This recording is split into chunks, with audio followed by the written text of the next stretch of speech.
first of all, I thank you for giving me this wonderful opportunity to talk to you. Thank you. It's my pleasure. It's my honor.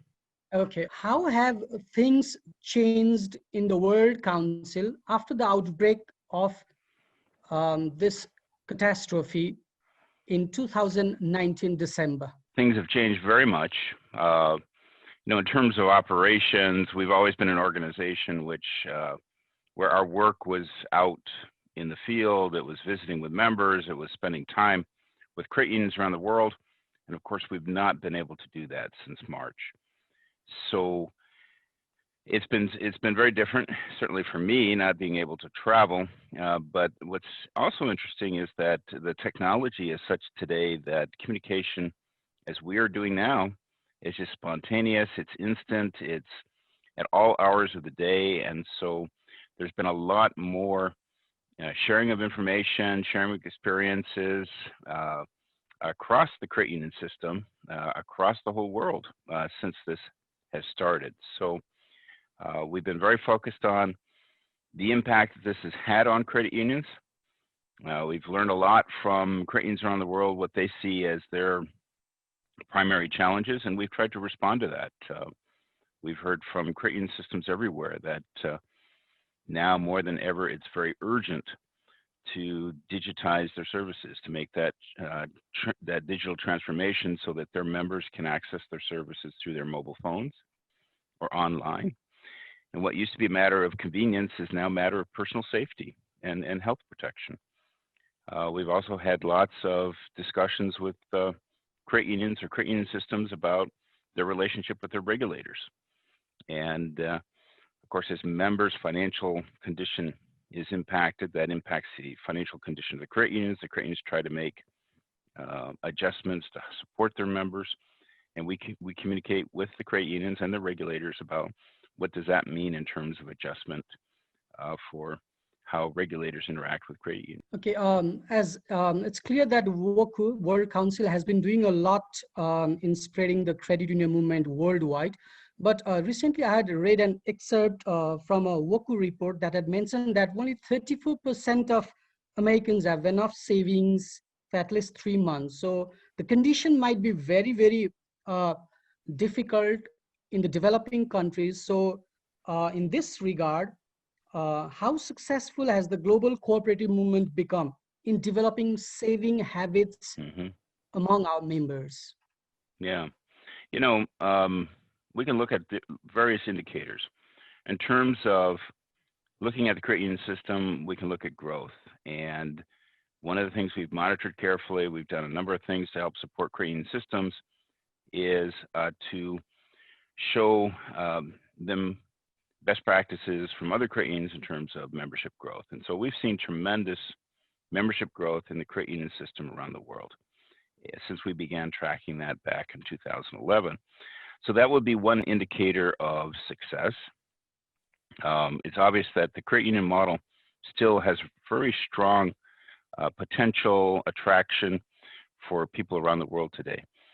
But that we're not getting at savings yet. So we look at the balance sheet of credit union systems around the world, and we see much more rapid savings growth still than we do loan growth. Now, that has issues in itself, but it is an indicator to us that the basic tenets of the credit union model, which is to provide people a safe place where they can save to help stabilize their income flows and to build their assets, is still a model that works.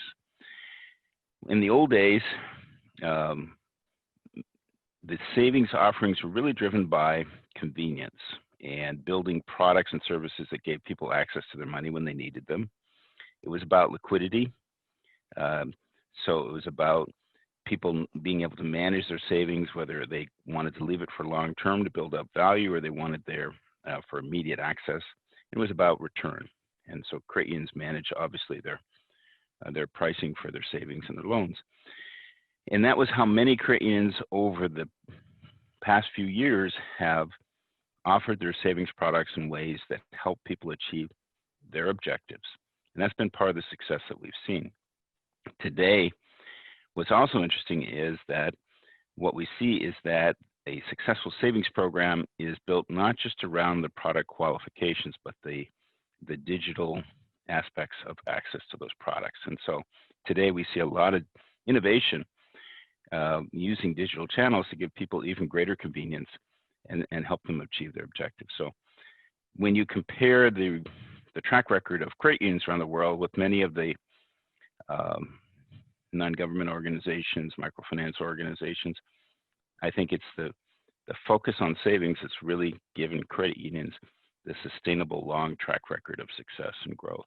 Okay, as you already mentioned, the time has given us opportunity to go digital. Digitization, as by 2025, WOCU envisions to digitize the global credit union system. So what are we doing in this regard? Where are we right now? And can it be achieved in the stipulated time? What's your opinion regarding this? Yeah, the last question is, can it be achieved in this period of time?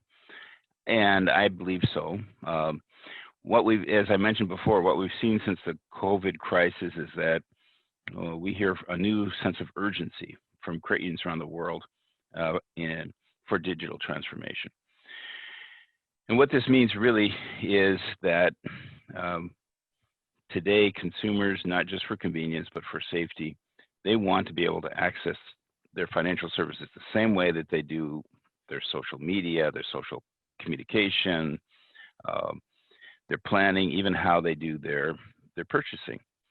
And so with the COVID crisis, we've seen more of commerce shift to internet commerce as well. And so we'll see more pressure for credit unions to be able to offer their services in terms of digital. It means having your core services available online and through mobile channels. It means having an integrated, automated back office data processing system that gives you efficiencies. And just as importantly, it also means that the credit union digital systems are connected with the national payments ecosystem, because consumers want to be able to transact seamlessly across different sectors with their mobile device. We've seen a number of countries achieve this, and we've seen a number of countries that are on the road to going there. And very often this is difficult, it's challenging, it's expensive for a smaller credit union to achieve. And yet there's a solution. We are cooperatives, we're a cooperative system. And so there are many models of credit union systems out there who found the solution so that they could pool their resources, and instead of every credit union making a redundant investment in the same technology, replicating that across credit unions, they've built shared platforms, which have enabled them to use the same back office data processing system or to share a digital payments platform that give all the credit unions the ability to provide these digital services. And this means that they don't have to reinvest as the technology changes. They pool their investments, and there's one entity that does that investment, and it reduces their costs also for human capital, the number of human technicians they need to be able to offer this service to their members. So this is what we see in Korea, in Brazil, Poland, in El Salvador, Guatemala, and in Australia. And so what it has shown is that a small credit union can offer the same products and services, the same digital channels that a large credit union can offer. So there's lots of opportunities out there to achieve this. Another report I read about Ukraine's access liquidity in the credit union system. So same is the case here in Nepal also. In general, when I talk about, we've increased our savings, but the credit has not been enough. So how do we find ways in order to mobilize loan in this time? Mm-hmm. So what suggestion do you have? Yeah, and this is something we're seeing everywhere. And it's a time of uncertainty, and it's a time of crisis. And so people go to where they feel their money is safe. And every crisis we see around the world, we see people increase their savings in credit unions. At the same time, because it's a period of uncertainty, people are less inclined to take out loans because they don't have that assurance that in the future they're going to be able to have the income to repay those loans. And it's a time of uncertainty for credit unions themselves. And so they need to be careful about the risk of who they're making loans to. And so it's not an easy solution. It's not something that there's just a very simple answer to. It's also a time when credit unions who have a lot more information, a lot more insight into the condition of their members, and it takes a lot more work to carefully look at the situation of their members and find those opportunities where they can provide loans. And so one of the advantages that credit unions have is that close connection with their members, that information about their member situation that helps them measure risk so that they can increase their loan portfolio. Frankly, what we're finding everywhere is that credit unions are going through a period where there's more liquidity, fewer loan opportunities. The return on their portfolio is decreased because you have increased delinquency. You have loan moratorium payments that have been put in place by local governments. So credit unions have to manage their costs as well. We see credit unions reducing what they're paying on their savings and explaining this to their members, reducing the dividends to their members, and reducing their costs. It's a time to manage costs very carefully. And we will be taking losses in our loan portfolios, and we have to maintain our earnings to be able to pay for those provisions and rebuild our capital to where it was before. Okay, we are celebrating 72nd International Credit Union Day in a few days' time. So in this context, have we become able to develop hope among or inspire our credit union members with hope? Have we been able to communicate that? What is WOCU doing, and what does World Council expect from its members to do to inspire hope among global community? You know, I have the wonderful advantage of seeing these wonderful stories of what credit unions do to help their communities, to help their members all across the world. And, you know, one of the things that we've said this year is people don't know these stories. The public, the policymakers, the government officials often don't realize the tremendous work that credit unions do in their communities and at their country level. So one of the things that we're trying to encourage everyone to do this year is to collect those stories and to tell those stories. And we've made a number of channels available, mediums available through social media, through our website, for credit unions to be able to tell these stories. And it's important to tell these stories not just so that we feel good, but so that we can show to policymakers the impact that we have in our communities and the importance of the role of credit unions in providing a more stable society. And especially at this period of time when credit unions are buffeted by the crisis, they're affected by what regulators do, it's important to share these stories of how credit unions make a big difference, putting the economic benefit of their member first before the corporate profits of the institution, and make the difference in terms of helping people get through this crisis. It's important that regulators and policymakers know the difference that we're making so that they think twice before taking policy actions that do damage to credit unions. Okay, what plan does WOCU have in terms of strengthening credit union movement in the Asia Pacific region, and especially focusing on Nepal, because in 2018, Nepal became the member of WOCU. Since then, the relationship has strengthened, but how do you see relationship between WOCU and NEPSCUN strengthen in the days to come? Certainly.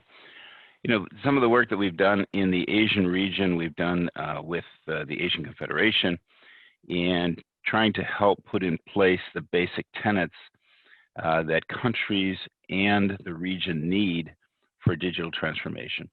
What are the lessons that we've learned? What kinds of systems need to be put in place?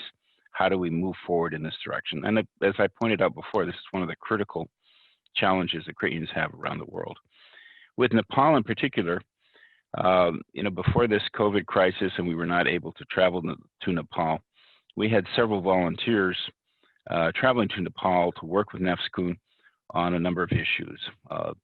We certainly did some collaboration, provided some support in terms of the legislation that was working through in Nepal, and work with NEFSCON on some of the wording in that legislation that would address issues such as stabilization program, setting up monitoring systems. We provided volunteers from the Brazilian credit union system. And the Brazilian credit union system today is one of the most progressive and strongest credit union systems out there. And it's a system that has origins similar to the credit union system of Nepal, in that the Brazilian credit union system originally was a large number of very small credit unions spread throughout the rural areas of Brazil. And they felt isolated, they felt small. It was difficult for them to gain a lot of respect among other financial actors in the Brazilian credit union system. And what they did was they connected their credit unions, and they put in place common standards, common policies.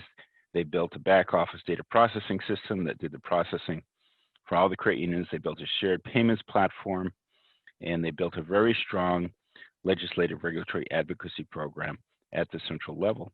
And so we began an exchange of experiences and lessons between NEFSCON and Secretia Brazil. And unfortunately, this COVID crisis has prevented us from sending more volunteers back and forth between Brazil and Nepal, but it is a partnership that will endure.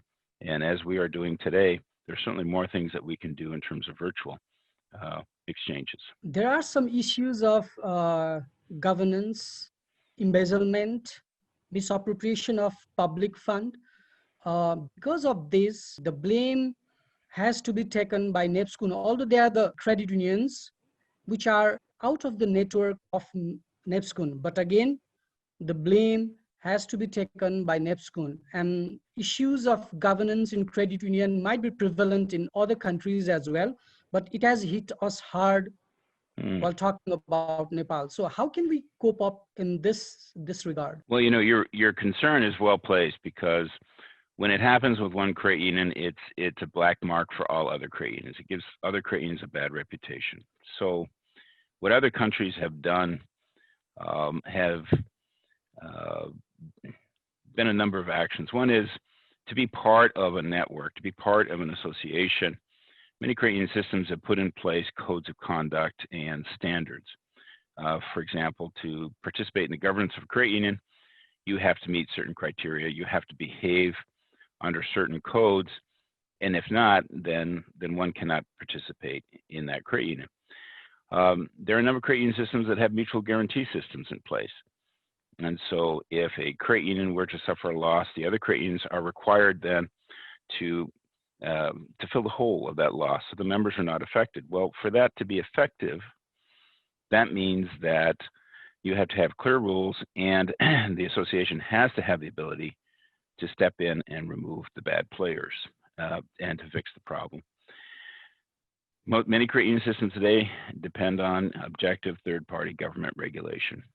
And certainly there's a role for government regulation, but we also feel it's very important that credit union systems be able to manage themselves and discipline themselves. And so this is some of the work that we began with our Brazilian colleagues and NEFSCON a couple of years ago, in terms of how you move towards that kind of self-discipline system. And one of the first steps is you have to have